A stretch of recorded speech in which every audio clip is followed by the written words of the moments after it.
An ordinary Tuesday that was exactly how this day was supposed to begin for Kim Moo Ryan, a 25-year-old employee of a logistics company, suffering from chronic fatigue and a strange habit of going to the mountains every weekend to get at least a little rest from endless reports and meetings. No one, including Moo Ryan himself, could have imagined that this hike into the Taebaek Mountains would end with him becoming the king of an entire race of intelligent monsters. Moo Ryan loved the mountains for one simple thing. There no one asked why the third quarter report was 2 days late. He was walking along a barely noticeable trail that he had found by chance back last month, enjoying the silence and the smell of pine needles, when his foot fell into a crevice disguised by moss. He did not fall deep about 3 meters, but landed in a tunnel that was definitely not on any tourist map. "Great," he muttered, brushing off his jacket and turning on the flashlight on his phone. "Just great. Got lost in a dungeon 30 minutes from the parking lot." The beam of the flashlight slid along the tunnel walls and Moo Ryan froze. The walls were not stone. More precisely, not only stone, they were covered with a strange translucent substance, similar to hardened resin, speckled with complex geometric patterns that glowed faintly with warm amber light. Is this natural, or... He began but stopped short because the tunnel ahead widened into a huge cave. And in this cave lay eggs. Not ordinary eggs. Huge, human-sized, translucent, with a soft pulsating light inside, as if something alive was beating there. There were hundreds of them, rows and rows, stretching deep into the cave, illuminated by strange bioluminescent moss on the ceiling. "I urgently need to leave," Moo Ryan whispered, backing away. Too late. The nearest egg cracked. The crack echoed through the cave like a gunshot, and Moo Ryan froze in place, feeling his legs refuse to obey. One after another, the eggs began to burst with a wet, crunching sound, releasing creatures that Moo Ryan had seen only in the most terrifying news reports about monster habitat zones. Monster girls. Half human, half insect. Graceful female bodies covered in places with chitinous plates the color of dark amber, with thin antennae on their heads and folded behind their backs, still wet wings shimmering with mother of pearl. There were too many of them to count. And all of them, swaying on unsteady legs like newborn foals, were turning their heads in his direction. "No, no, no," Moo Ryan muttered, retreating toward the tunnel wall. "This cannot be happening for real." Every self-respecting citizen of the country knew monster territories were fenced off with magical barriers for a reason. Monsters were the most dangerous creatures, capable of tearing apart a platoon of trained soldiers in a matter of minutes. Their appearance outside the exclusion zone meant evacuation, the army, panic.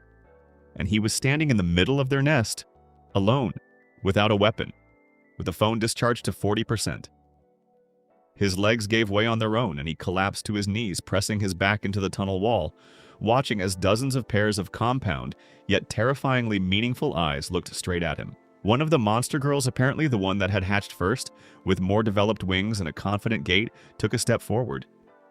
Then another. She stopped right in front of him, tilted her head to the side as if studying him, and said in a hoarse, still undeveloped voice, "Mama?" Moo Ryan blinked. "What?" "Mama," she repeated more confidently, stretching a thin hand covered with chitinous scales toward his face. "No, no, no, I am not. I am just a person who fell into a hole. I am not." He frantically shook his head, trying to crawl backward, but his back hit the wall. "I am not your mama. Listen, I am actually a man. I cannot even physically—" "Mama," she said it now with complete confidence, as if the argument was over, and carefully touched his cheek with fingers unexpectedly warm and soft despite the chitinous surface. Moo Ryan felt his throat dry up completely. "Fine," he exhaled. "Fine, just not mama, okay? Not mama." He thought feverishly, frantically going through options until the only word that seemed at least a little more appropriate came to mind. "Master," he said uncertainly. "Better call me Master." The monster girl blinked her compound eyes, as if considering the new information, and then readily nodded. "Master," she repeated. And then it began. The word rolled through the cave like an echo in a mountain gorge. "Master?" repeated the second monster girl, standing a little farther away. "Master?" the third echoed. Within a few seconds, dozens and then hundreds of voices from hoarse and uncertain to clear and ringing picked up this word, and the cave filled with a many-voiced, slightly eerie, but for some reason touching chorus. "Master. Master." Master. Murian sat, pressed against the wall, and felt cold sweat running down his back. This is definitely happening for real, he whispered to himself. This is not a dream. This is not a dream. Because in dreams, something more logical than this usually happens. The first monster girl, the one who had spoken first, squatted down beside him, tilting her head, and with sincere childlike curiosity touched his jacket. Master. Cold? What? No, I am fine, just... He fell silent, looking at her more carefully. Now that the first shock had begun to fade, he was able to get a better look at her. Dark, almost black hair falling over the chitinous plates of her shoulders. Eyes not entirely human, with a slight amber gleam, but surprisingly expressive. A face almost human, but with barely noticeable antennae above the eyebrows, which trembled slightly, reacting to his every movement. She was not frightening. Not at all like the monsters described in the news and school safety textbooks. What is your name? He asked carefully. She blinked. Name? Well, you should have some kind of name. She thought for a few seconds and then said uncertainly, No, only. She touched her chest. First, Murian sighed, feeling that something was happening in his measured, boring life as a logistics worker that definitely had not been included in any of his life plans. All right, fine. Since I am now somehow master, how about I give you a real name?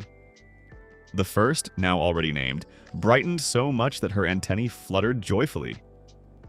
Yes, Master will give name. Want name too, shouted the second monster girl, running closer. Me too, me too. Several more voices picked up.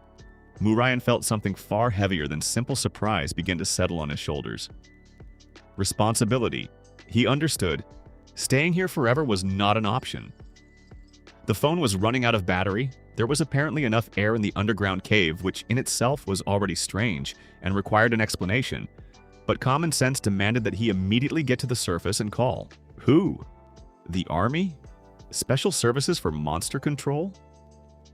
He imagined calling emergency services and saying, Hello, I have found several hundred newborn monster girls who consider me their parent? And he shuddered. This would end either with a psychiatric hospital for him, or what was far worse with the mass extermination of hundreds of just-hatched, completely harmless-looking creatures. I need to go, he said aloud, getting to his feet.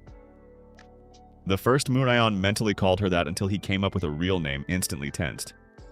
Master leaving? Yes, I need to get to the surface. Breathe air. Think. He took a step toward the tunnel exit, and the entire cave, like a single organism, stirred after him. Hundreds of monster girls, swaying on still uncertain legs, moved after him in sync, as if he were a center of gravity from which it was impossible to break free. Okay, Murian raised his hands. Okay, wait. You do not need to. Master leaves, swarm goes with master, the first stated confidently, as if it were the most obvious thing in the world. I cannot bring several hundred monsters to the surface. People will go insane. Panic will start, the military will be called, and you. He fell silent, not daring to say it out loud. Will be killed. The first tilted her head. Danger? Yes, huge danger. Not for me, for you. She looked at him with a seriousness unexpected for a newborn creature. Then Master will decide what to do. It was said so simply, so childishly trustingly, that something tightened inside Murian's chest. He sighed heavily, lowered himself back onto the cave floor, and took out his phone. Fine, he said quietly. Give me a little time to think. The signal in the cave, strangely enough, was weak, intermittent, but sufficient to go online. Murian typed into the search engine with trembling fingers. Simultaneous mass hatching of monster eggs.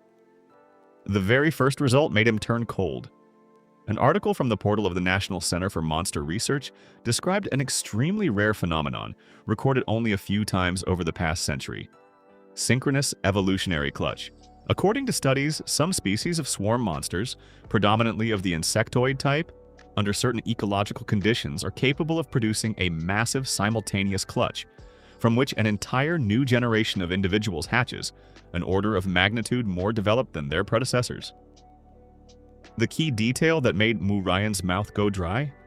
Such individuals imprint on the first intelligent being they see after hatching as their founder parent, a figure of absolute trust and obedience, analogous to the swarm queen in a natural hierarchy, but with almost boundless loyalty. "So, I am not just a person who accidentally ended up here," he muttered, scrolling through the article further. "I am now officially the Queen of Ants." Further in the article, it was stated that such newborn individuals learn phenomenally fast, absorbing information through direct contact with the founder parent and through collective observation of one another, forming a full-fledged intelligent society in a matter of days, not years. It was also noted that such swarms extremely rarely show aggression toward humans if not provoked. However, due to the lack of reliable data, most similar discovered nests in the past were destroyed by the military before they had time to prove they were not dangerous. Murian slowly lowered the phone. He looked at the first, who was sitting beside him with a patient, trusting expression on her face. Then at the hundreds of other monster girls crowding behind her, timidly but curiously watching his every movement. Creatures who in several minutes of their lives had already managed to learn one single word and had chosen him specifically. "Fine," he said quietly, feeling something inside him change as if a switch had clicked. "Fine. Then so be it." He rose to his feet, this time more firmly. "If all of you consider me your parent, your king." He took a deep breath. "Then I am not going to allow someone to simply come and destroy you because people fear what they do not understand." The first looked up at him from below with an expression in which adoration and hope were mixed.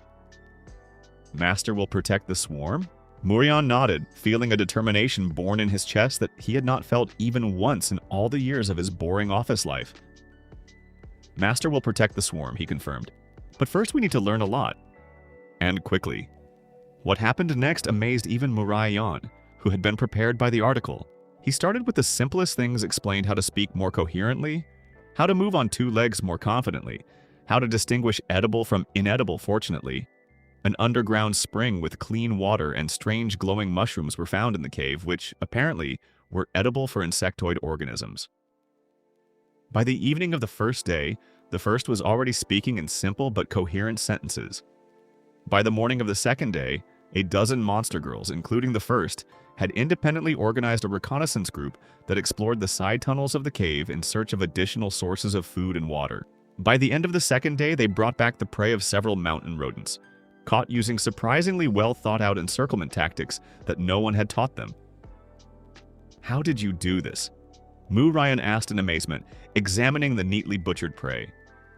The first, already standing more confidently on her feet and speaking almost without stumbling, shrugged.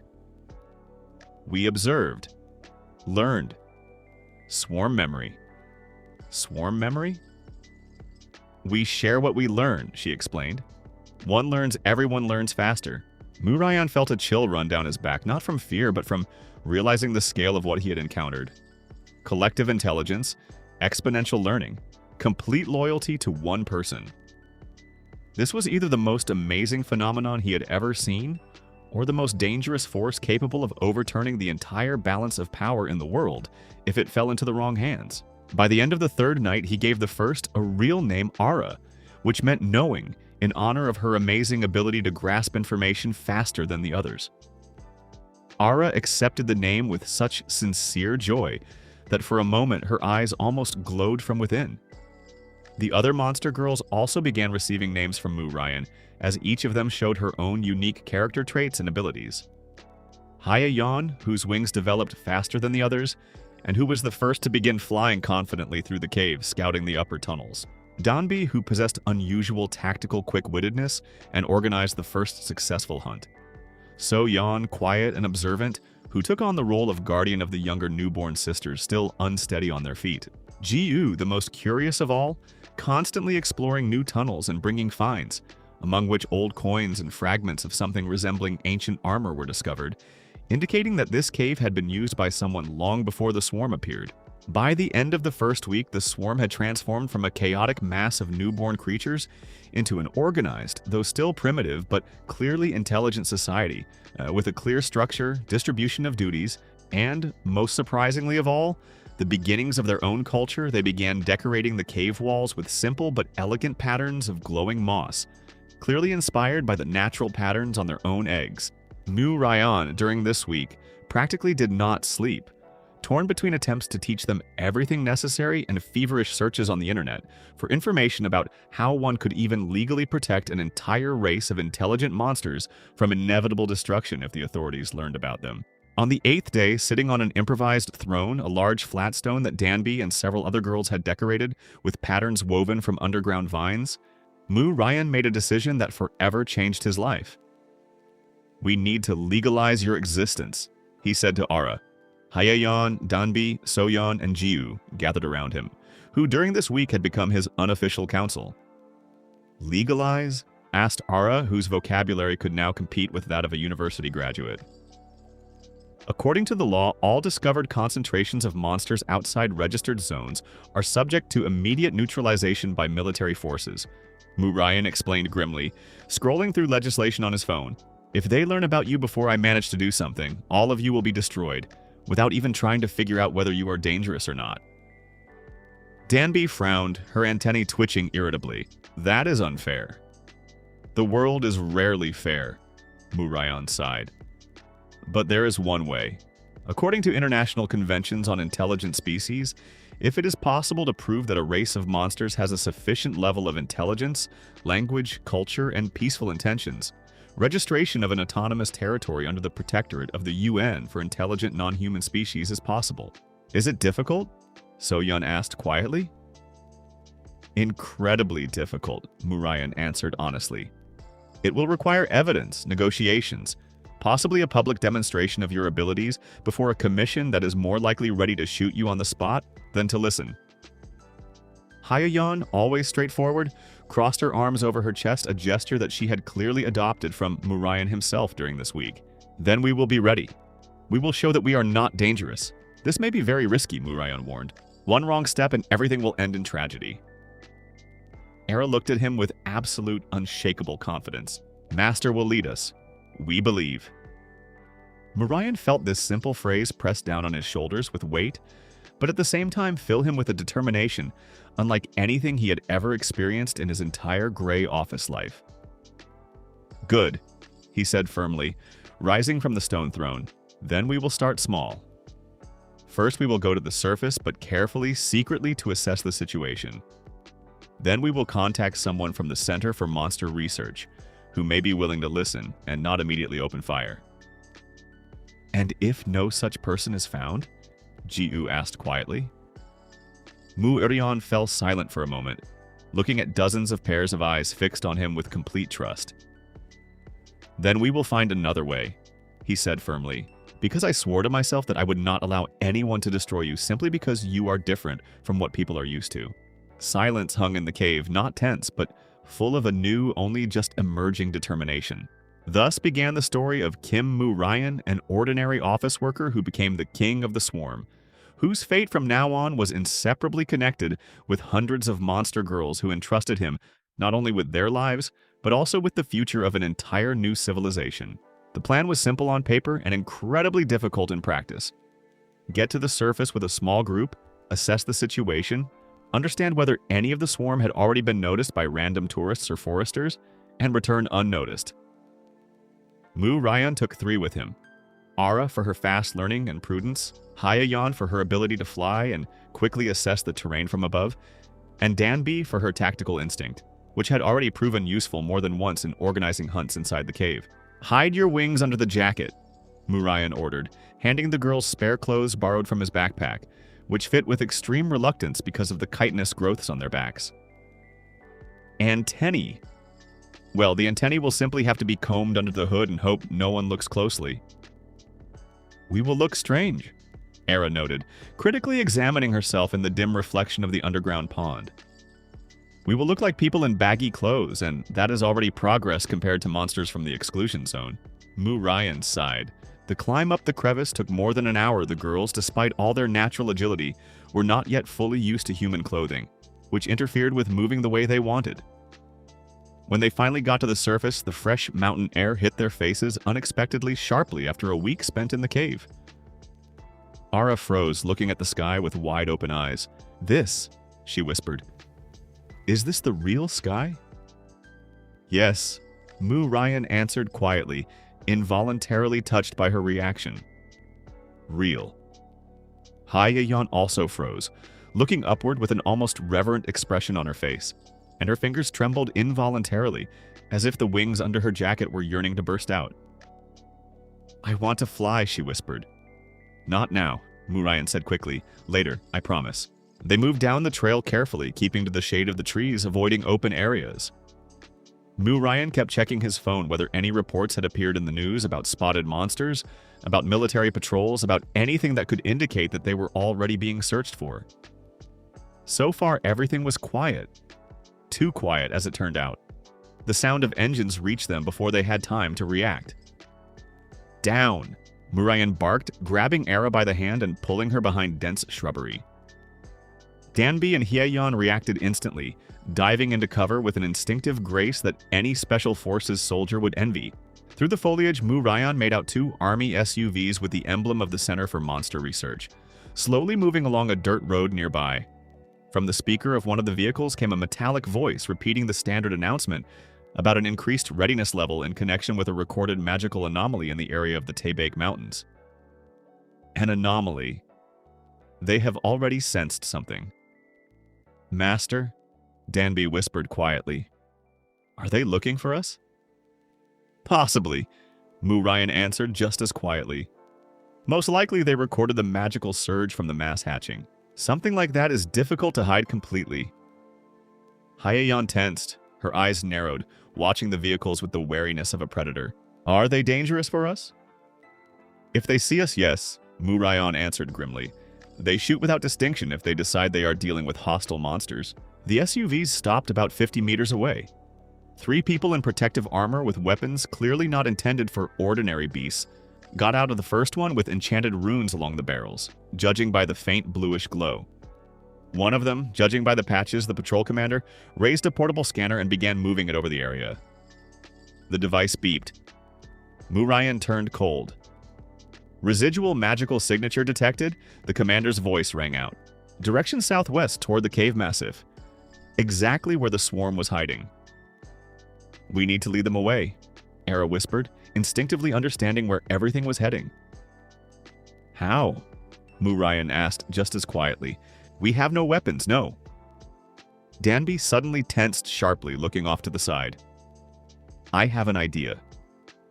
Before Murayan could stop her, Danby slipped out of cover and with almost unbelievable speed, darted in the direction opposite from the cave, deliberately brushing against the bushes so that the noise would attract the patrol's attention. There, one of the soldiers shouted, turning his weapon. "Danby!" Murayan whispered in despair, but it was already too late to stop her. The patrolman rushed in pursuit, leaving only one man by the vehicles. Murayan understood. Danby had deliberately drawn fire onto herself to distract the patrol from the true location of the nest. "We have to help her," Hye-yeon growled, the wings under her jacket already beginning to unfold from tension. "Wait," Murayan stopped her sharply. "If we all jump out at once, they will see a whole group of monsters and start shooting at all of us at once. Danby is fast enough to get away from them alone. If we interfere incorrectly, we will doom her." Hye-yeon froze, trembling from tension, but obeyed. They watched, holding their breath, as Danby masterfully led the patrol farther and farther away from the cave, using the terrain, trees, and her own inhuman speed, while remaining just visible enough to keep their interest but not allowing herself to be surrounded. After 10 tense minutes, when the sounds of the chase faded in the distance, Murayan exhaled in relief. "We need to return to the cave and wait for her there," he said. "She will manage." Danby returned only 2 hours later, scratched, breathing heavily, with the sleeve of the borrowed jacket torn but alive and unharmed. Ara rushed to her first, wrapping her in a tight embrace. "Are you all right?" "All right," Danby exhaled, smiling weakly.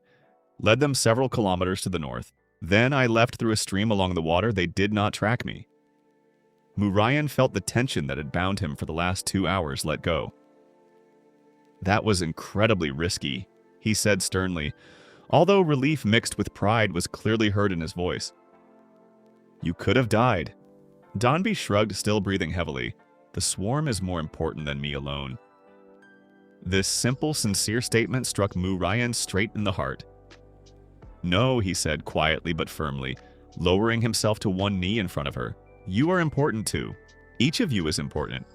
I do not want any of you to sacrifice yourselves without extreme necessity, do you hear? Danby blinked in surprise, and then her eyes shone strangely, not with tears, but with something very similar to deep, almost painful gratitude. "Understood, master," she whispered. That evening, having returned deep into the cave, Murayan gathered the entire swarm, now already numbering several hundred heads, and delivered a speech that, as he later understood, became a turning point in the history of their small but rapidly growing society. He stood on a stone elevation in the center of the main hall of the cave, illuminated by the soft glow of bioluminescent moss, and looked at hundreds of faces turned toward him with absolute trust.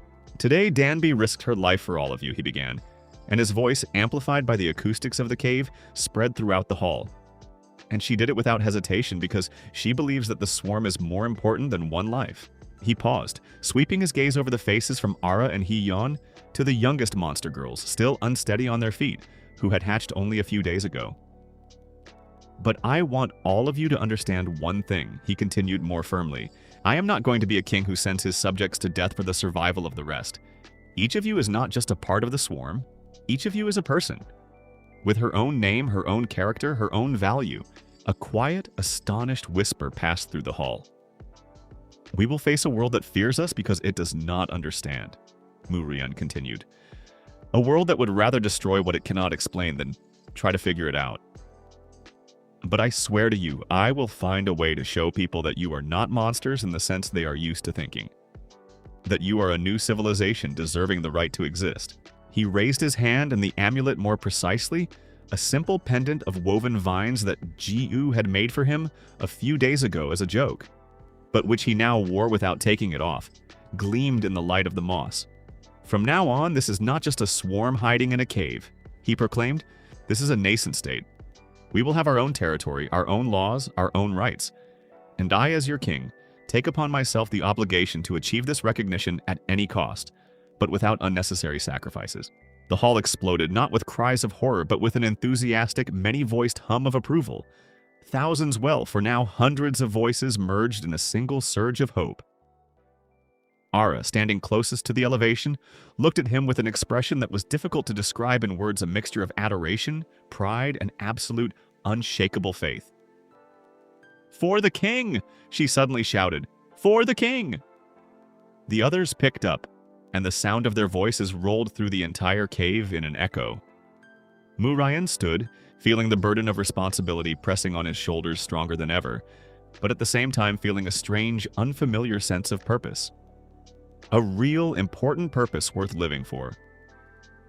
Another 3 days passed before Murayan dared to take the next, far riskier step: direct contact with a person from the outside world. He chose not a random passerby and not the military instead. He remembered a name that had accidentally surfaced in one of the articles he had read on the first night. Dr. Yoon Seo-hyuk, a leading researcher at the Center for Monster Research, known for his public speeches about the need to revise the policy of immediate destruction of all discovered concentrations of monsters in favor of a more balanced, scientific approach. Dr. Yoon was almost an outcast in his own organization. His colleagues considered him a naive idealist, and the military leadership openly disliked him for his constant attempts to slow down liquidation orders. That was exactly why Murayan decided to take the risk and contact him directly, sending an anonymous message through the contact form on the center's official website, carefully choosing his words so as not to reveal the exact location, but at the same time interest him enough for the doctor to agree to a meeting. The reply came surprisingly quickly. Dr. Yoon, judging by everything, was intrigued to the limit, and suggested meeting in a small cafe on the outskirts of the town, nearest to the mountains, away from the eyes of colleagues and the military. "Are you sure this is not a trap?" Era asked anxiously, helping Murayan prepare for the meeting. "I am not sure," he admitted honestly, "but this is a risk we will have to take. We cannot hide in the cave forever." "I will go with you," she stated firmly. "Ara." "I will go," she repeated with a stubbornness that surprised even him. "You will not go alone to meet the unknown. Not after what happened with the patrol." There was no point arguing. Murayan had already managed to understand that stubbornness was one of Era's main character traits, apparently inherited directly from him himself. Dr. Yoon Seo-hyuk turned out to be much younger than Murayan had imagined. A man about 40, with the tired eyes of someone who had fought too long against a bureaucratic machine, but with the attentive, lively gaze of a true scientist. He was sitting at a corner table in a small cafe, nervously tapping his fingers on a cup of cooling coffee, when Mu Ryan and Ara changed into the most inconspicuous clothing possible, with her antennae carefully hidden under a hat, despite the summer heat, sat down opposite him. "Are you the one who wrote to me?" the doctor asked quietly, carefully looking them both over. "Yes," Mu Ryan nodded. "Thank you for agreeing to meet. I must admit your message sounded unusual." Dr. Yoon narrowed his eyes. Synchronous evolutionary clutch is not the kind of phenomenon that random people talk about in anonymous letters. "Who are you?" Mu Ryan hesitated for a moment and then resolutely removed the hat from Ara's head. The thin antennae above her eyebrows, which until then had been hidden under the fabric, straightened, trembling slightly. Dr. Yoon froze, setting the cup down on the table with an obvious clatter. "My God," he whispered, instinctively looking around to make sure none of the cafe visitors had noticed it. "Is she real?" "My name is Ara," she said calmly, extending her hand for a handshake, a gesture Mu Ryan had taught her the previous evening. "Nice to meet you." Dr. Yoon mechanically shook the offered hand, still not believing his own eyes. She is talking, fully talking. "She is a week old," Mu Ryan noted dryly. "Do you want to know more?" For the next 2 hours, Mu Ryan told Dr. Yoon everything about the cave, about the hundreds of newborns, about the incredible speed of their learning, about the collective memory of the swarm, about how he himself had accidentally been chosen as the founder parent. The doctor listened without interrupting, making notes in his notebook at an almost feverish speed, his eyes burning with that special fire that scientists have when faced with the discovery of their entire career. This is incredible," he finally said, putting down the pen. "A synchronous clutch on such a scale has not been recorded for almost 70 years. And if what you are saying is true, if they really demonstrate fully peaceful, intelligent behavior, this changes everything," Mu Ryan finished for him. "That is exactly why I came to you. I need your help, Dr. Yoon. Not to become famous or create a sensation. I need you to help me protect them from the military, who will destroy them all without even trying to understand."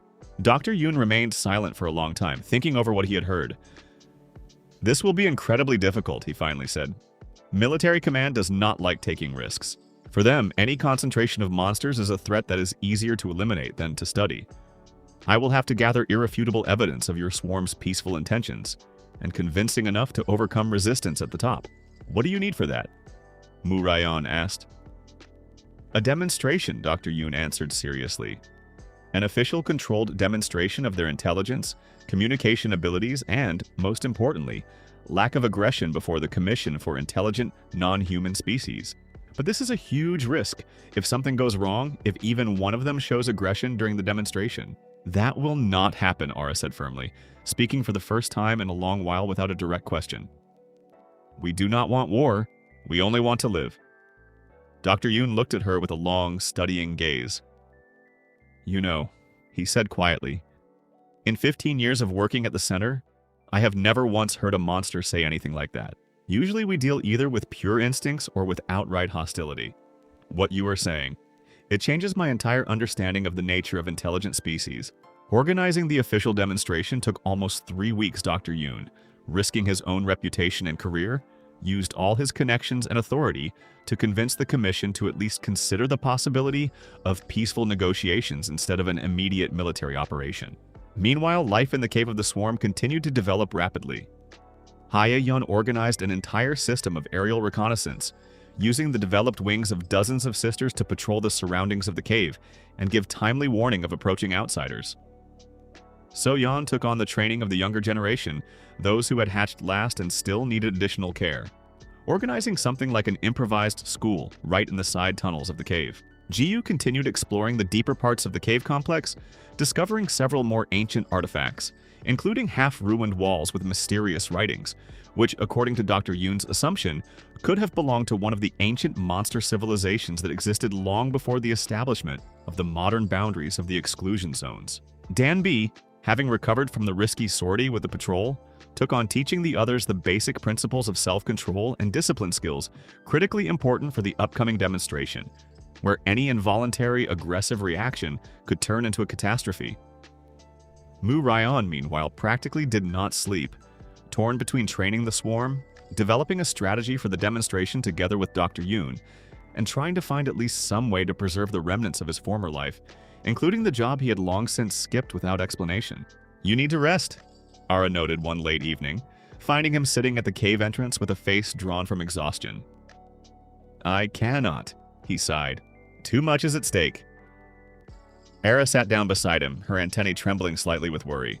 "Master is important too," she said quietly. "If you break, what will happen to us?" Murayan looked at her, and something in her sincere, almost childlike concern touched him more strongly than he had expected. "Thank you," he said quietly, "but I will not break. Too much depends on everything going right." "Are you afraid?" she suddenly asked directly. Murayan hesitated for a moment and then honestly nodded. "Yes, I am afraid that something will go wrong. Afraid of losing one of you. Afraid that all my efforts will not be enough." Ara was silent for a while and then placed her hand on his shoulder, a gesture full of maturity, unexpected for a newborn creature. "We believe in you," she said simply, "whatever happens." The day arrived faster than Mu Ryan was ready to accept. The official site for the demonstration was organized on neutral territory, an abandoned military training ground not far from the mountains, surrounded by a reinforced security perimeter and observation posts. The Commission for Intelligent Non-Human Species consisted of 7 people scientists, military advisors, and 1 politician representing the interests of the government. Mu Ryan brought with him a small delegation: Ara, Hyeon, Danbi, Soyeon, and Ji-U, carefully selected as the most communicative and stable representatives of the swarm, capable of demonstrating the full range of their developed abilities without the risk of an unforeseen reaction. The soldiers surrounding the training ground kept their weapons ready, their fingers tense beside the triggers, and the atmosphere was so electrified that it seemed the slightest spark could cause a catastrophe. "Remember," Mu Ryan quietly reminded his companions before the start, "whatever happens, stay calm. No aggression, even if it is scary." "We understand," Ara nodded, her face focused and calm despite the obvious tension. Dr. Yoon, standing beside the commission, began the official presentation, briefly outlining the situation with the discovered swarm and its unprecedented abilities for learning and peaceful coexistence. "I ask you," he addressed the commission, "to judge not by prejudices about monsters, but by what you see with your own eyes." The first test was simple communication. Ara had to answer the commission's questions, demonstrating her level of intelligence and ability for rational dialogue. "Tell us why we should believe that your swarm does not pose a threat," one of the military advisors asked sharply, an elderly general with a stern, skeptical expression on his face. Ara straightened, looking directly into the general's eyes without fear. "We do not want war," she said clearly. "We want only the right to exist, to our own territory, to the opportunity to live without fear of being destroyed for what we are. Our master, our king, taught us that strength should be used for protection, not for attack." The general narrowed his eyes. Beautiful words. But words are easy to fake. "What if this is just a tactic to lull our vigilance before your swarm attacks human settlements?" The tension in the air thickened so much that Mu Ryan felt his mouth go dry. Ara, however, did not flinch. "If we wanted to attack," she answered calmly, "why would we come out here unarmed, onto open territory, surrounded by your soldiers with weapons capable of destroying us in a matter of seconds? Logic suggests that a real threat would not voluntarily put itself in such a vulnerable position." The general remained silent, clearly not finding a quick answer to this argument. The second test concerned the demonstration of their physical abilities under controlled conditions. Hyeon demonstrated flight, Danbi accuracy and coordination in an imitation of hunting maneuvers on specially installed targets, without once deviating toward the observers. The third most tense test consisted of a provocation test. One of the commission members, a young officer apparently more skeptical than the others, suddenly took out a stun gun and without warning struck Soyeon, who was standing closest to the perimeter boundary. Soyeon cried out in pain and recoiled. But what was critically important did not respond with aggression, only shrinking and shielding herself with her hands, while the other monster girls instinctively jerked forward, but froze halfway, remembering Murayan's instructions. The general turned sharply toward the officer. "What are you doing? This was not part of the protocol." "I am testing their true nature," the officer answered coldly. "Let us see whether they really are as peaceful as they claim." Mu Ryan felt rage boil up inside him. That was an unprovoked attack, he exclaimed, rushing to So-yeon to help her stand. You deliberately tried to provoke an aggressive reaction. The officer shrugged, not embarrassed in the slightest. And yet, not one of them responded with an attack. He fell silent, clearly not having expected such an outcome. That this really is unusual. Dr. Yoon, pale with anger, stepped forward. This is a gross violation of protocol. I demand that this be entered into the official report as proof of the swarm's exceptional discipline and peaceful intentions despite direct provocation. The general, after remaining silent for several long seconds while thinking over what he had seen, finally nodded. Enter it, he said quietly, and then turned his gaze to Mu Ryan. Young man, your swarm has demonstrated a level of self-control I did not expect to see from monsters. This forces me to reconsider some of my prejudices. After the provocation incident, the atmosphere at the training ground changed not completely, but enough for the commission to move from open hostility to cautious but sincere interest. The next few hours passed in tense negotiations. Dr. Yoon, using all his scientific reputation, presented a detailed analysis of the swarm's behavior, referring to historical precedents of the synchronous evolutionary clutch, and insisting on the need for a scientific, not forceful approach. I propose a compromise, the commission's political representative finally said, a middle-aged woman with a penetrating, calculating gaze. A temporary trial period, during which the swarm will receive a limited autonomous territory under the supervision of a specially appointed commission. If during this period not a single incident of aggression on the part of the swarm is recorded, we will consider the possibility of permanent recognition of their autonomous status. Mu Ryan felt his breath catch from cautious but real hope. How long will the trial period last? He asked. 6 months, the woman answered, with regular inspections and full access for observers to the entire territory. The slightest violation and the agreement will be annulled, and the zone will be subjected to immediate neutralization. The word hung in the air like a heavy weight. Mu Ryan looked at Era, at Hye-yeon, at Danbi, at So-yeon, who was still rubbing the shoulder bruised by the stun gun, at Ji-woo. All of them looked at him with absolute trust, awaiting his decision. We agree, he said firmly.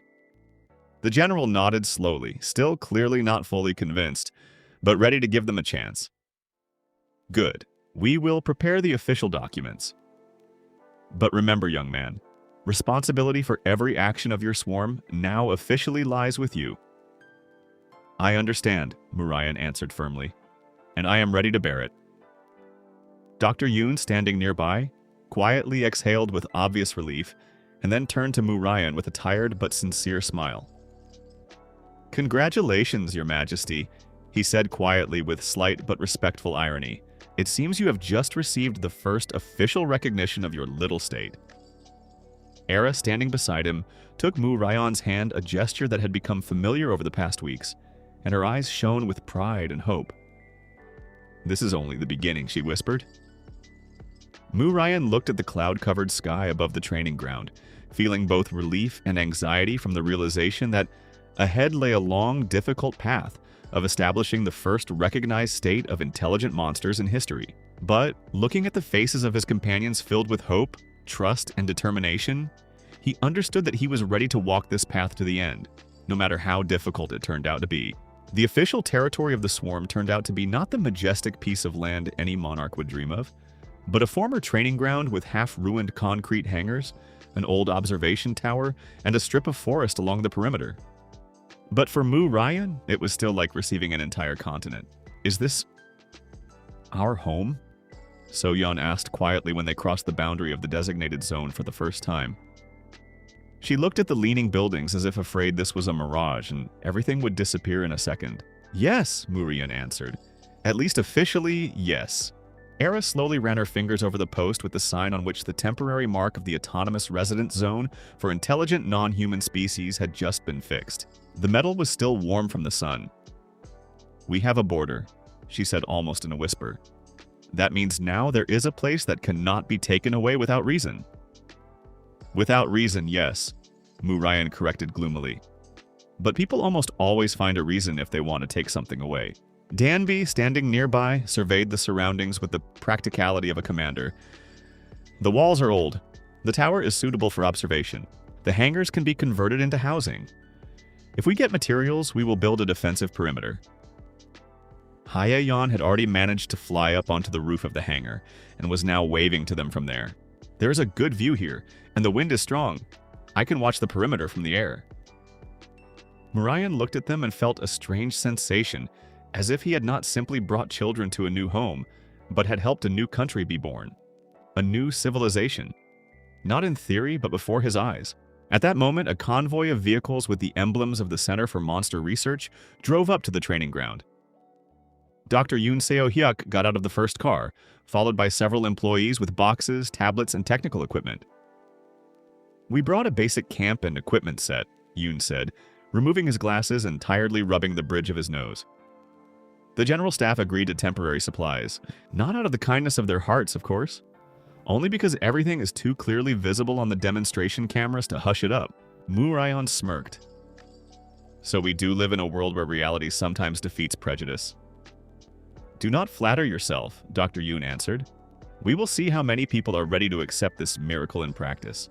Murayan nodded and turned to the swarm. "You heard? This is our first official day. No panic, no amateur actions. We are building a home." Hundreds of voices answered with a joyful hum. Era raised her hand, and the others repeated after her, like a ritual. Building a home! And at that moment, Murayan understood. There was no road back anymore. The first 2 weeks were spent turning the abandoned training ground into something fit for life. Murayan was responsible for coordinating the work, and it very quickly became clear that his old office skills making schedules, logistics, resource allocation had suddenly become an almost heroic talent. He divided the swarm into work groups. So-yeon took care of the interior arrangement of the living quarters and organized something like a children's wing for the youngest and weakest. Donbi took charge of security and external defense. Hayayan organized aerial patrols, studying the terrain and making maps of the surroundings. Ji-yu, with the enthusiasm of an archaeologist, began exploring the underground passages beneath the training ground, where old drainage tunnels and an abandoned storage facility were discovered. Ara became a kind of deputy to Murayan, not by title, but in fact. She grasped things quickly, learned quickly, and, what was especially important, knew how to convey his decisions in such a way that the swarm perceived them, not as an order, but as a general direction of movement. Sometimes Murayan caught himself thinking that, without her, everything would have fallen apart long ago. They used the old hangars as housing, the warehouses as workshops, and the observation tower as a symbol of the command center. A few days later, Ji-yu found old military power panels, and with their help, they managed to revive part of the lighting. At night, the training ground lit up for the first time in many years with a soft, warm light. And on that very evening, Dr. Yoon came to Murayan, holding a tablet with new data in his hands. "Did something happen?" Murayan asked, wiping his hands after repairing the water supply. "Yes," the doctor answered seriously. "We have a problem. I do not like it when you say that." Yoon held out the tablet. On the screen was an image from one of the cameras of the outer perimeter. In the frame stood 3 people in civilian clothes, but with well-hidden equipment and overly attentive gazes. "Observers?" Murayan asked. "Formally, yes. Informally, no," the doctor said dryly. "These are operatives from the Department for Control of Anomalous Life Forms. They were not on the list of approved inspectors." Murayan frowned. "So they have already decided to check us unofficially?" "Worse," Yoon answered. "They are not watching. They are looking for a weak point." Murayan felt something tighten inside him. "What do you mean?" Dr. Yoon lowered his voice. "I have people at the center who do not like that the swarm received autonomy. They believe the demonstration was staged, that the swarm is only a well-organized threat. And if they find even one pretext, they will demand the liquidation of the entire zone." Murayan slowly clenched his fist. "So the real war is beginning." Yoon did not argue. The information war has already begun. The official one may follow very soon. Rumors turned out to be more dangerous than weapons. A few days later, anonymous materials began appearing online. Blurry photos of the swarm, fragments of video recordings, phrases torn out of context about monsters disguising themselves as people, and false testimonies about alleged attacks on rural areas. "Someone is deliberately spreading panic," Murayan said, scrolling through the news on the old phone. "It spread too quickly." "They want people to be afraid," Danby noted gloomily. "If people are afraid, they demand destruction." Ara stood beside them and looked at the screen with an expression of restrained anger. We did nothing. People do not always need a real reason, Murayan answered. A story that frightens them is enough. The next day, the first protesters appeared at the borders of the zone. At first, there were not many of them, a dozen. 24 people with placards, loudspeakers, and grim slogans about citizen safety. Then hundreds. Then radicals from private security groups joined them, followed by journalists hungry for a sensation. Murayan went out to the border together with Dr. Yoon and Era. Master, Era said quietly, looking at the crowd on the other side of the barrier. Do they hate us? Murayan looked at the people with placards, at the angry faces, at the fear in the eyes of some of them. No, he said slowly, they are afraid. And fear knows how to turn into hatred if it is not treated for a long time. Dr. Yoon raised a megaphone. Citizens, this territory is under temporary state protection. Please step back. In response, a bottle flew toward the fence. It shattered on the ground only a few meters from Murayan. The crowd roared. Someone shouted, monsters are not people. Someone else, destroy the nest. Ara flinched but did not step back. Murayan noticed this and suddenly understood that his entire future might be decided not in a battle with monsters, but in whether he could convince people that these hundreds of girls were not threats, but individuals. And it was then that he decided it was time to enter politics. Dr. Yoon himself proposed the idea. If we remain silent, he said, others will decide everything for us. We need publicity, controlled, honest, and we need your speech. Murayan looked at him skeptically. I am a former office clerk. I am not a speaker. But you are the only one they trust, Yoon answered. And more importantly, you are the only one they want to see responsible for all of this. The press briefing was organized in one of the empty hangars converted into a temporary hall. Outside were crowds of journalists. Inside, a camera, several officials, Dr. Yoon himself, and Murayan. Ara was seated beside him as living proof of the swarm's peaceful nature. When the cameras turned on, Murayan felt for a second how his knees weakened. But then he looked at Era. She sat straight, calm and confident, as if it was not he, but she who was supposed to conduct the negotiations. It helped. My name is Kim Murayan, he began. I am the representative and protector of the autonomous swarm living on the territory of the former Taebok training ground. Noise was heard in the hall. We are not invaders, not parasites, not a weapon created against humanity. I found the swarm by accident, and everything I have seen since then says one thing. Before you are not monsters, but a new intelligent society that has the right to life. One of the journalists raised a hand. Are you claiming that these creatures are absolutely safe?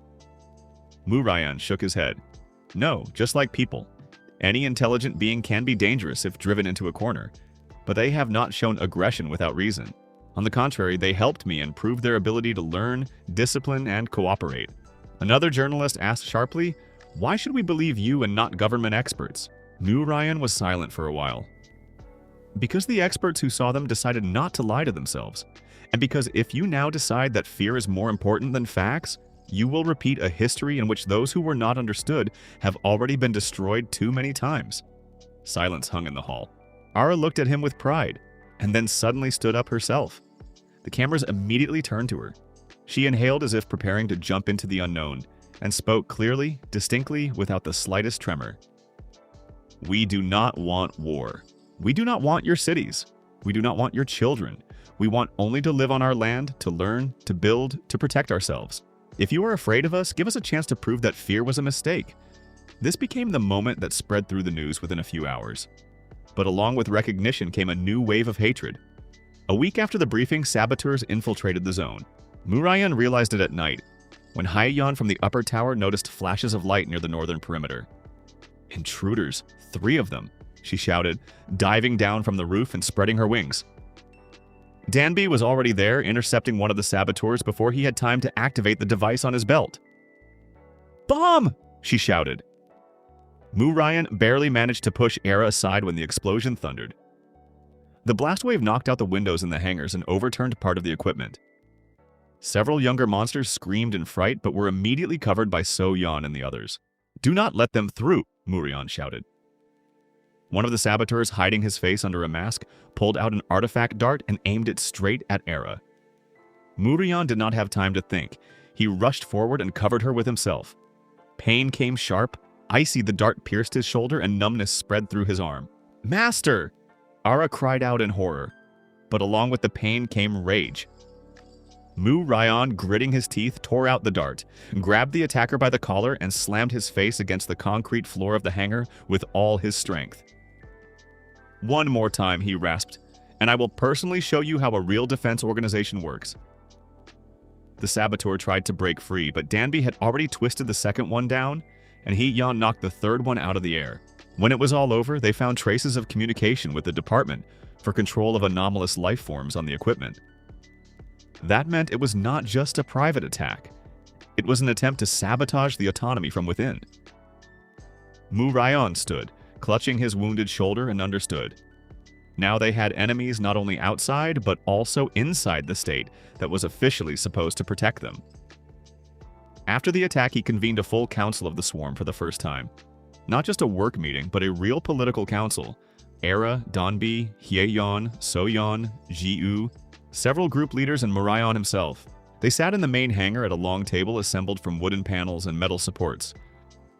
"We have two problems," he began, looking at everyone in turn. "First, people who dislike our autonomy want to destroy us. Second, if we respond incorrectly, we will give them a pretext." Danby crossed her arms. "Then we need to show strength and not give them a pretext." "Exactly," Murayan nodded. "But strength comes in different forms. Not only in a strike. We must become so useful, so organized, that destroying us becomes politically, economically, and morally impossible." So-yeon thought for a moment. "How do we do that?" "Build," Murayan said. "Produce. Help. Make it so the whole world understands. We are not a problem, but a possible ally." Hye-yeon snorted. "That sounds like a big campaign." "It is." Ji-woo, who had been silent the longest, suddenly raised her hand. "I found old ruins in the underground tunnels. There are seals and mechanisms there that look like an ancient system for water purification and air filtration. If we restore them, we will be able not just to survive, we will be able to live autonomously without external supplies."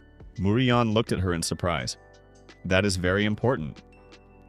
"I know," Ji-woo answered with rare seriousness. "And also, there are inscriptions there, about an ancient people who once built cities underground and came to the surface only for negotiations." Silence hung in the hall.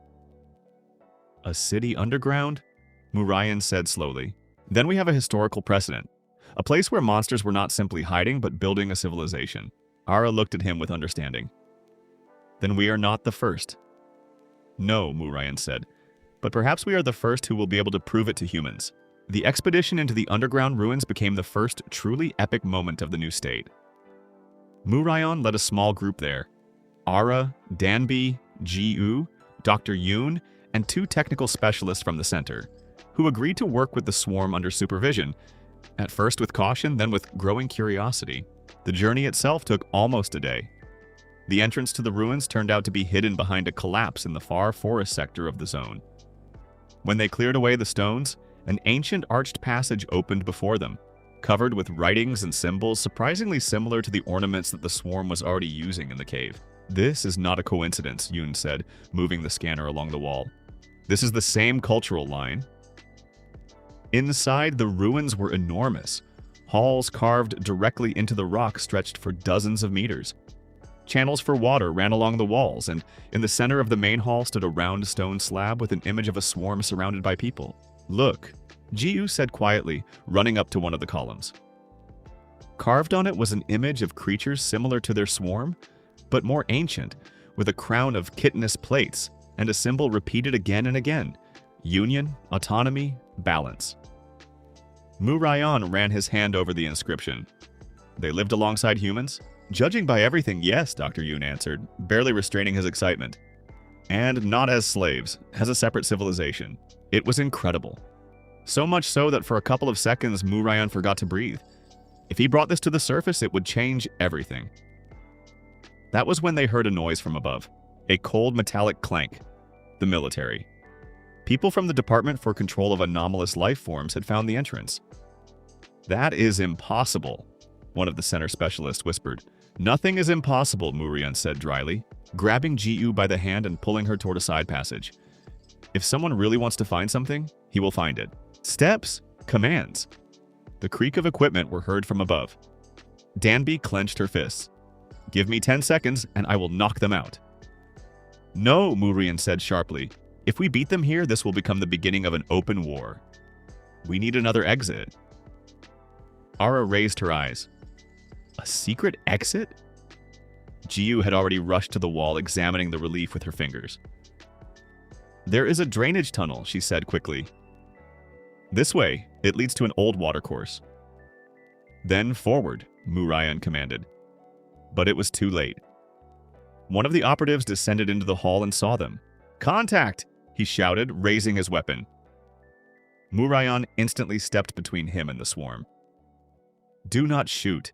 This is an ancient site, proof of the existence of an intelligent civilization." The operative hesitated for only a second. That was enough for Danby to knock him off his feet without causing serious injuries, while Hyeyeon, who had managed to rise to the surface and return through a side opening, intercepted 2 more from the air. But an alarm beacon was already shining in the hands of one of the soldiers. "They will call in an assault team," Yoon shouted. Murian understood. They did not simply need to leave. They needed to make it so the world could no longer deny what had happened here. He looked at Jiyu. "Can you activate anything from the ruins?" Jiyu quickly nodded. "Possibly the central recording mechanism." "What does it do?" "It seems to archive images and sound. If we start it, there will be a recording." Murian understood instantly. "Do it." Jiyu rushed to the slabs, and Murian, covering her, endured a short, desperate clash with the remaining operatives. Danby and Ara acted together. One held the front, the other knocked weapons aside with precise movements, as if they had trained for years. When the central slab in the hall flared with ancient light, projections ran across the walls. Images, video, voices, an ancient city underground. Monsters and humans living side by side, union, not war. The operatives froze. And it was at that moment that Murian understood that he finally had not just a story, he had proof. When they got to the surface, Murian's hands were trembling. But they had the recording. Dr. Yoon immediately took copies of the data, and within a day they were already lying on the desks of several key members of the commission. It was a blow against the old system, an argument that could not be ignored. "If this is authentic," one of the council members said, "we are dealing not with a new threat, but with lost history." Murian kept quiet but firm. "Exactly. And all we ask is not to destroy those who can become part of the future, because once they were already almost erased from memory." The public reaction was turbulent. Part of the country still demanded the liquidation of the zone. But another part, more and more people, scientists, teachers, engineers, even some military, began asking uncomfortable questions. Why were they hidden for so long? Why did the ancient records disappear? Why do the monsters who were considered a threat look so much like an intelligent society? Who is really afraid of whom? He turned out to be not an official and not a politician. He turned out to be a young army captain named Choi Jun-ho, a man who once saw the swarm up close during a patrol, and instead of opening fire, simply left with a report that he had found no threat. He came to the zone alone, without a weapon at the ready, with documents in the face of a person who had doubted for a long time before making a choice. "I do not trust the control department," he said directly. "And I do not trust those who demand destruction without investigation. I saw your people. They are disciplined. You are building. You have not attacked once, even when you were provoked." Murian listened attentively. "And why are you here?" Captain Choi looked at him firmly. "Because I need an officer's status to provide you with an official channel of protection. And also because I saw my younger sister suffer all her life from labels that people put on her. I do not want to be part of a system that does the same thing to you." Ara stood behind Murian and looked at the captain with cautious but warm interest. "You are not afraid of us?" she asked. Captain Choi gave a short chuckle. "I am. But that is normal. The difference is that I do not let fear decide for me." For the first time in a long while, Murian felt that someone else had appeared nearby. Someone ready to stand for an idea and not just watch from the side. And that was already enough for the war for the swarm's rights to stop seeming hopeless. Jiyu came up with the flag. She drew it on a piece of cloth using paints made from minerals and glowing moss. The main color was dark blue, like the night sky above the mountains. In the center was a golden pattern resembling an insect wing, but stylized in such a way that home, growth, and protection could also be read in it. Along the edges were thin white lines, symbolizing unity. "Is this our sign?" Haeyeon asked, proudly examining the fabric. "Yes," Murayon answered, "our first official flag." When it was raised above the observation tower, the swarm froze. Then hundreds of voices filled the training ground with a quiet hum of respect and joy. Era looked at the flag longer than anyone. "We have a name, a home, and a sign," she whispered. "Now we cannot simply be erased." Murayon stood beside her. "Now we cannot." And at that moment he understood that the path was only beginning. Because a state is not simply borders and documents. It is people who are ready to live for an idea. And those who are ready to protect that idea. The recognition of the swarm's autonomous zone became an inconvenient fact for too many people at once. While Murayon had only a cave, several hundred newborn monster girls, and a handful of sympathizers, they could be ignored, mocked, or written off as an anomalous case. But after the discovery of the ancient ruins, the official demonstration, and the leak of archival data, the situation changed. Now this was not just a settlement, this was a precedent. And precedents in politics are more dangerous than explosives. Murayon understood this from the faces of the officials at the new commission meetings. Some remained wary, others openly irritated, and still others wore that polite smile behind which people usually hide the desire to cancel everything at the first opportunity. "They are stalling," Captain Choi Jun-ho said when they stood on the platform by the tower and looked at the distant vehicles of the observers. "The longer they do not give a final decision, the more time their opponents have to heat up the country." Murayon leaned his elbows on the railing. "So we will be discussed as a problem that can be postponed?" "Yes, or as an experiment that can be shut down if public opinion becomes aggressive enough." Ara, standing nearby, looked toward the forest. "And if public opinion can be changed?" Captain Choi snorted. "Then you will become more dangerous for the first time than you seem." Murayon did not smile. He had long since understood that in the New World, danger was measured not only by fangs and strength. Sometimes the most dangerous thing was the truth that destroyed a convenient lie. And at that very moment, an alarm siren cut through the air.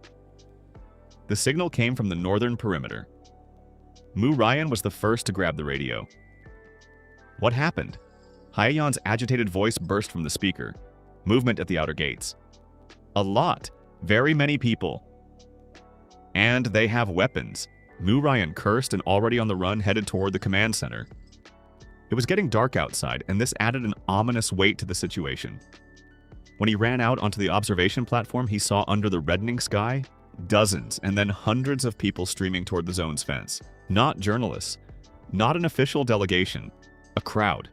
With placards, torches, improvised shields, and that very expression on their faces that leaves no doubt.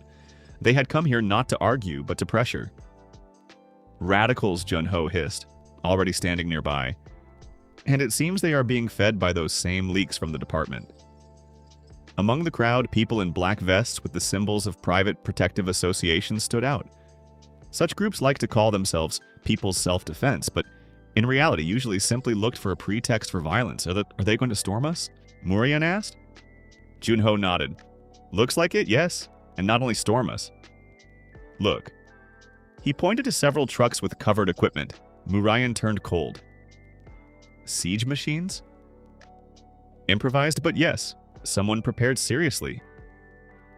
Ara stood nearby and her fingers gripped the railing so tightly that the thin metal bent slightly. "They came to kill us. They came to test whether we can be killed," Murayon quietly corrected. It was a difference, but not for everyone. Defensive groups were already lining up at the outer perimeter. Danby, Haeyeon, several elders of the swarm, and armed but restrained employees sent under the agreement with the center. Murayon raised his hand, stopping those who already wanted to open fire. "No!" Danby turned sharply toward him. "They are breaking the barrier, and if you start first, that is exactly what they will show on every channel," he shouted. "They want to provoke us into a counterattack." Danby clenched her jaw but obeyed. The crowd under the fence was already roaring. "Destroy the monsters. This is our forest. The government sold out. Open the gates." And then a man in an official coat stepped forward, a representative of the control department. Murayon recognized him instantly, one of those who had smiled too dryly and too evenly during the first negotiations. He raised a loudspeaker. "The temporary autonomous zone has violated safety requirements." By decision of the Emergency Commission, a forced inspection and restriction of territorial status is being carried out. Junho quietly cursed. They covered the attack with a piece of paper. Murian looked at this and understood. Now or never. If he yielded, the swarm would retreat into history. If he allowed force to decide everything, their state would collapse before it had even learned to walk. He went down. The gates were not opened. He went out himself alone, without armor, without a weapon, only with a megaphone in his hand, and the swarm's flag fixed to a short pole behind his back. Behind him, on the towers and along the perimeter, stood Ara, Danbi, Hyeyeon, Soyeon, Ji-U, and the others. The crowd met him with a rumble. Someone immediately started shouting. Someone raised a stone. Someone simply looked with hatred.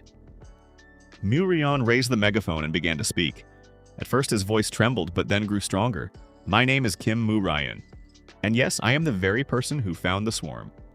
I am not a scientist, not a politician, and not a general. I am an ordinary person who one day saw something that most of you would prefer never to see, because it breaks the familiar picture of the world. The crowd did not quiet down, but the noise became slightly lower. Before you is not an army of monsters, not a horde of beasts, not a weapon created for war. Before you is a new community of intelligent beings that no one expected to encounter, and therefore many decided it was easier to call it a threat. Someone shouted, "They will kill us if you let them out." Murian turned his head toward the shout. Are you sure? Are you truly sure? Or are you simply afraid of what you do not understand? They are monsters, another voice shouted. Monsters are always dangerous. Murian nodded. People are dangerous too. History knows this better than any textbook. A species is not dangerous. The absence of responsibility is dangerous. The desire to destroy what is different because it is frightening is dangerous. He took a step forward and the crowd tensed again. I have seen this swarm learn faster than any child. How they hunt, build, help each other. How they save the weak. How they do not attack, even when they are provoked. If you came here for blood, you came to the wrong place. If you came here for justice, then I am ready to talk. But not through shouting and not through breaking fences. A man in a mask with the symbol of one of the radical groups came out of the crowd. Why should we believe you?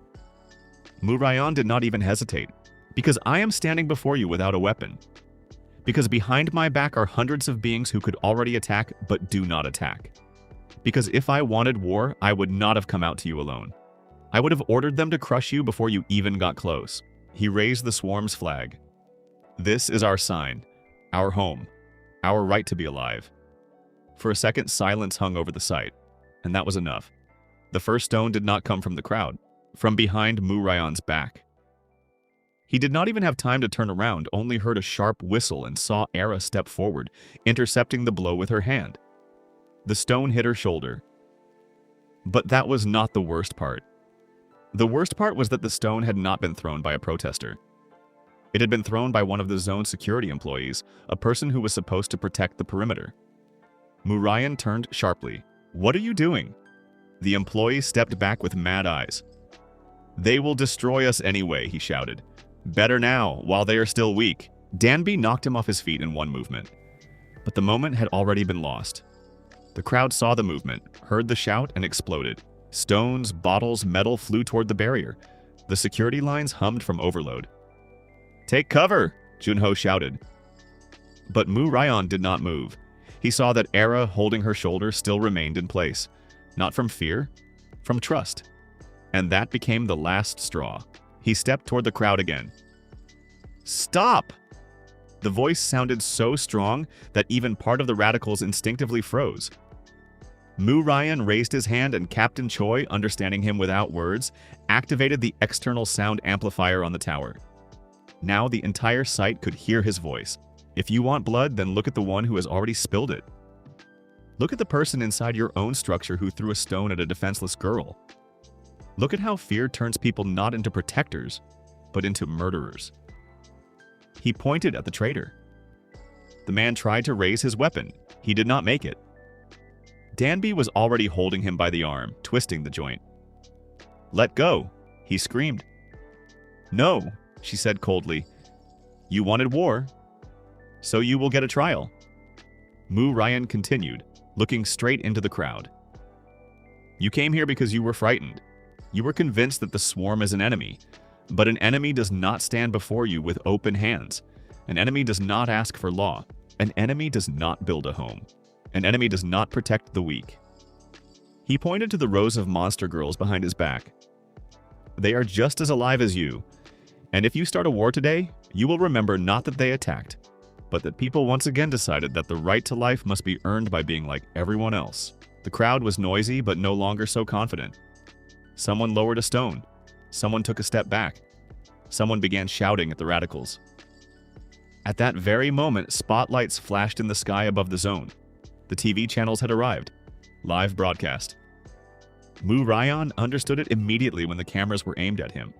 Some of the journalists had been watching the disruption in advance, and now the whole country, and perhaps far beyond its borders, saw how the crowd was threatening the autonomous zone, how the stone flew at Era, how the swarm did not respond, and how the man standing between them and violence was trying to hold the world back from catastrophe.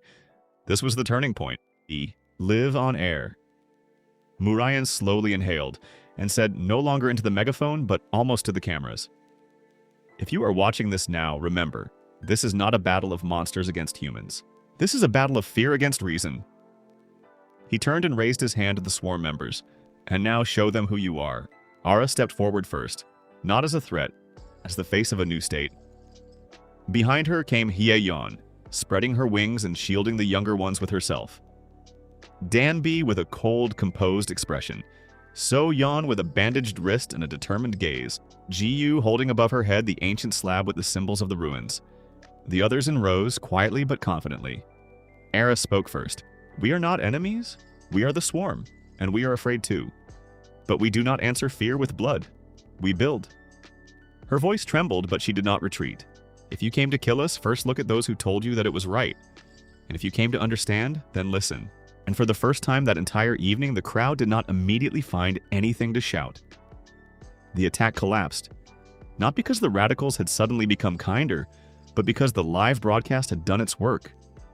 When people saw that the swarm did not attack, and that their own provocateurs had organized sabotage, part of the crowd began to disperse. Others began arguing among themselves. Still others filmed on their phones and sent the video to everyone they could. The most aggressive tried to break through once more, but then Captain Choi intervened with the official security forces. Too late for a storming, too public for hidden violence. The traitor from the zone was arrested. Later, it turned out that he had worked for one of the groups inside the control department that had been trying to sabotage the autonomy back at the stage of temporary recognition. When everything finally ended, Mu Ryan sank to one knee by the inner barrier and simply closed his eyes. He was drained. Ara approached first. Are you all right? No, he answered honestly, but I will be. She crouched beside him and touched his shoulder. You were very strong. Mu Ryan smiled tiredly. I shouted at a crowd in front of a camera. That is not exactly strong. You did not run away, she said calmly. That is more important. He looked at her and understood that this was exactly what made it worth going all the way from the cave to a state. Not for articles, not for recognition, but so that someone considered a monster could stand beside him and say, you did not abandon us. After the assault, the commission had no room left to maneuver.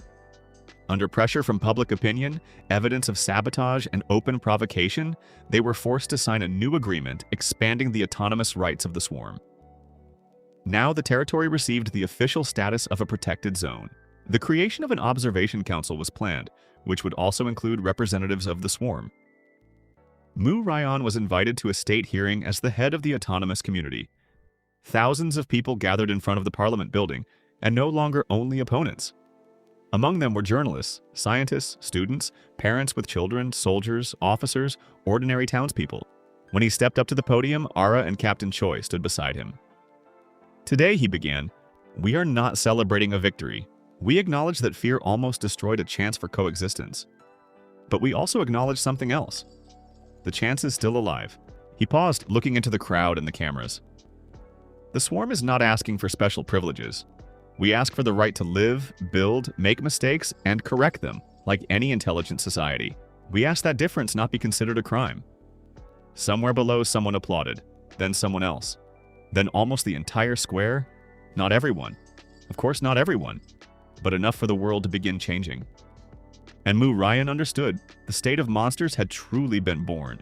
Not in a cave, not in the ruins, not in one person.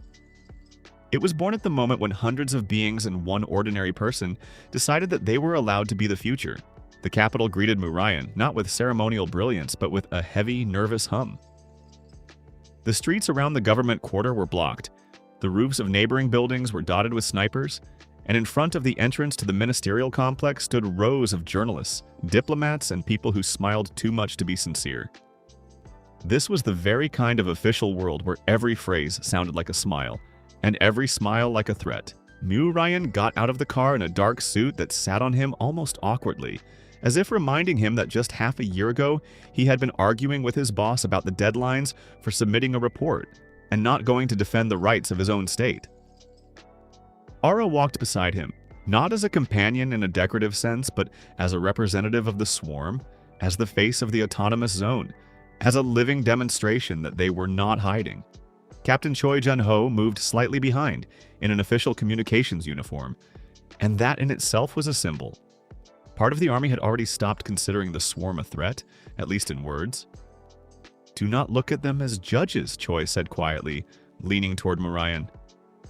"Look at them as people who already understand that they have lost the information war, and now will look for a way to save face." Mu Ryan smiled almost imperceptibly. "Thank you, that is very reassuring. I am trying." At the entrance, they were met by representatives of the Ministry and the International Commission on Intelligent Non-Human Species. Among them were foreign observers as well. Everything that was happening had long since gone beyond the borders of one country. One of them, a tall man in a gray suit, with an accent Mu Ryan could not immediately identify, spoke first. "Mr. Kim Mu Ryan, the autonomous zone of the swarm. We thank you for agreeing to come in person." The thank you sounded as if he were being offered a cup of tea and sentenced at the same time. Mu Ryan nodded. "I hope the meeting will be useful." Era calmly looked at the commission and added, "We hope so too." The meeting had already been going on for the third hour when it became clear that this was not only about the swarm, it was about a precedent. If one non-human race receives autonomy and international protection, then other existing monster zones could also be reconsidered. That meant many old orders, military powers, special licenses for cleansing, and hidden programs would cease to be an unconditional norm. And that was already a political earthquake. One of the delegates said directly, "If we recognize the swarm, we will have to reconsider the entire approach to monster territories throughout the region." Another answered dryly, "Exactly, and it is inevitable." The argument was becoming harsher and harsher. Mu Ryan remained silent until one of the military advisors uttered a phrase that he could not leave unanswered. "All of this is well and good, but who guarantees that the swarm will not become a source of threat in the future? Even if they are peaceful now, what will happen in 10 years? Mu Ryan slowly stood up. "And who guarantees that humans will not become a source of threat?" he asked. "Who guarantees that any army, any state, any authority will not use fear as a pretext for violence if it is convenient?" The hall became quiet. "You want guarantees?" he continued. "They do not exist. Only choice exists. You can destroy those who are different in order to feel safe, or you can build a system in which difference is not a sentence." He looked at the delegates one by one. The swarm has already shown discipline, restraint of force, and readiness for open cooperation. We did not attack when we could. We built when they tried to provoke us. We provided evidence of history, culture, and intelligence. What else do you want? Perfect obedience.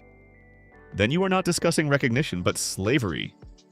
Era straightened slightly beside him, and Mu Ryan caught her brief, almost proud look.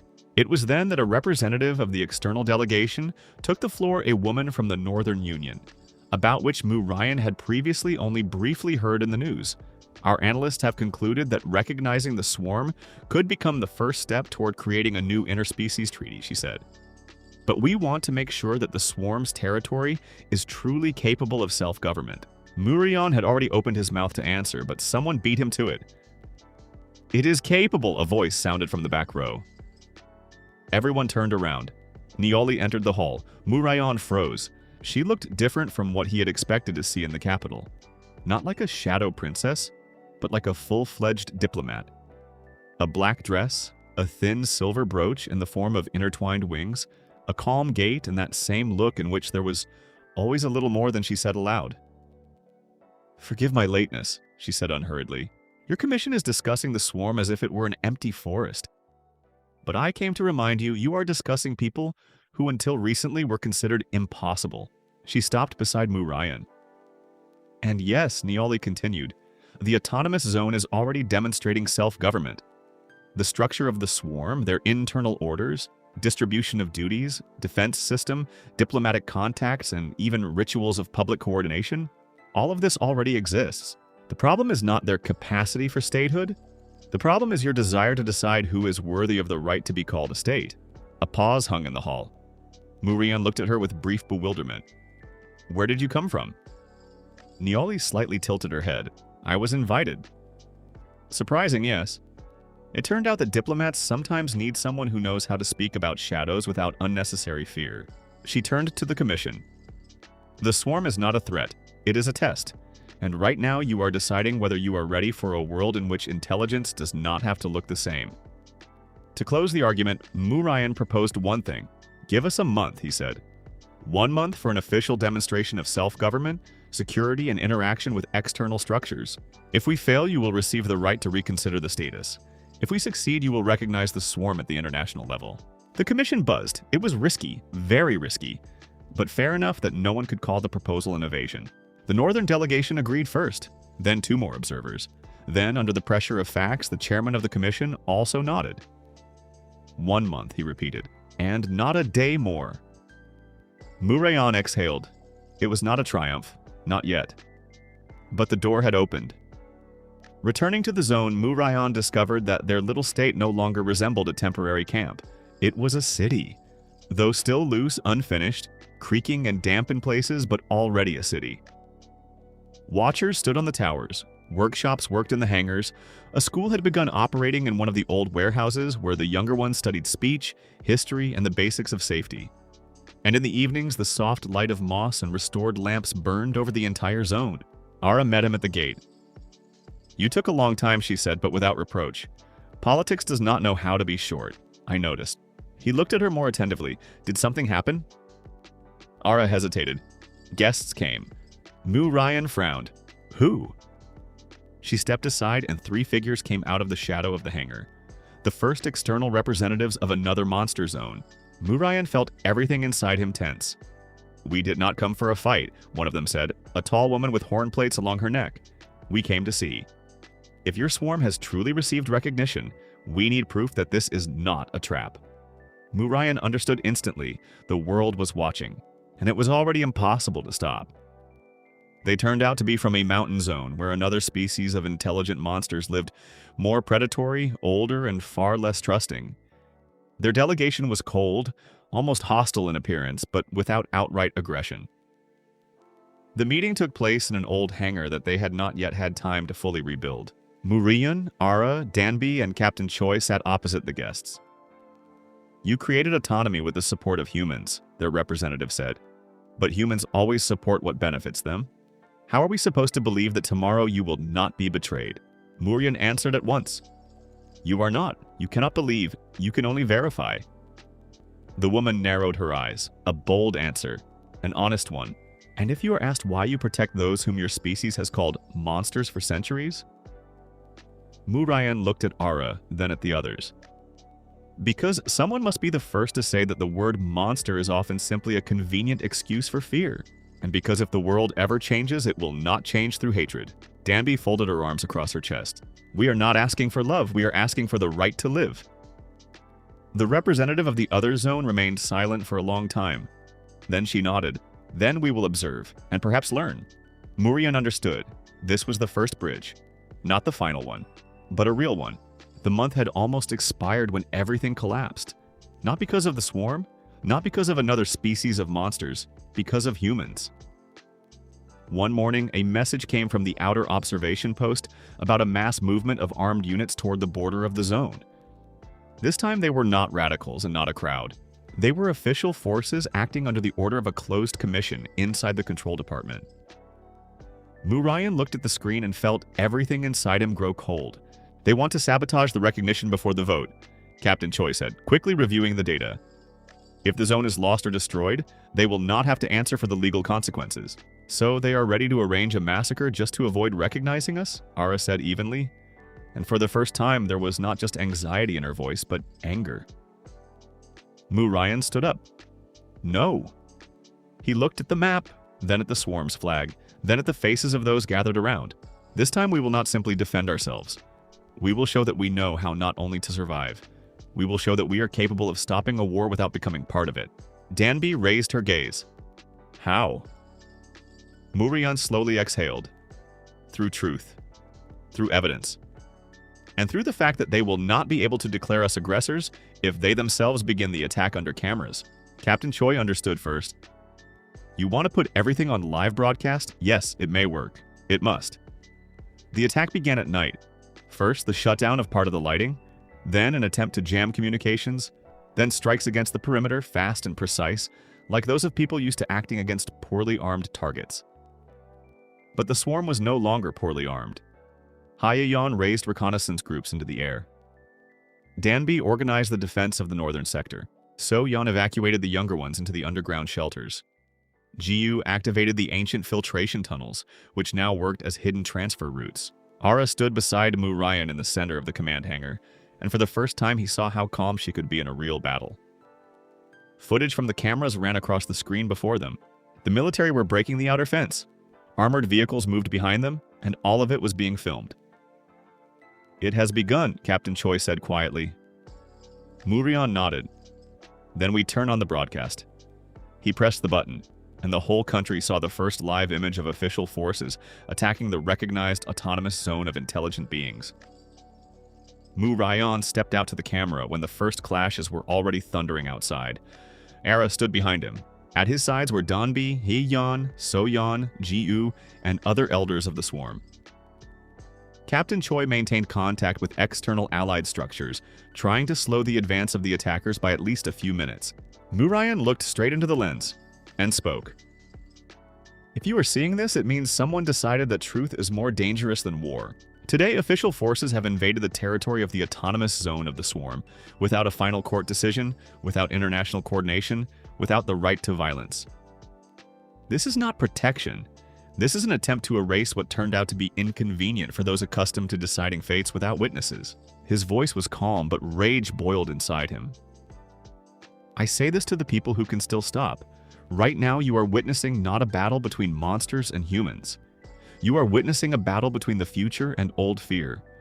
And if you allow fear to win, tomorrow anyone who differs from the majority can become your next target. Something exploded outside. The camera shook. Murian did not even turn around. The swarm did not attack. The swarm built. The swarm learned. The swarm offered peace. And if today you decide to destroy those who ask only for the right to life, you will no longer be able to call yourselves defenders of order. He took a step forward. I am Kim Mu Ryan, and I will not allow my people to be killed. Ara looked at him as if she saw not simply a person, but the very center around which their future now revolved. The external attack ran into something the command had not expected. Organized resistance, reinforced by a live broadcast, and official international observers who had already been informed.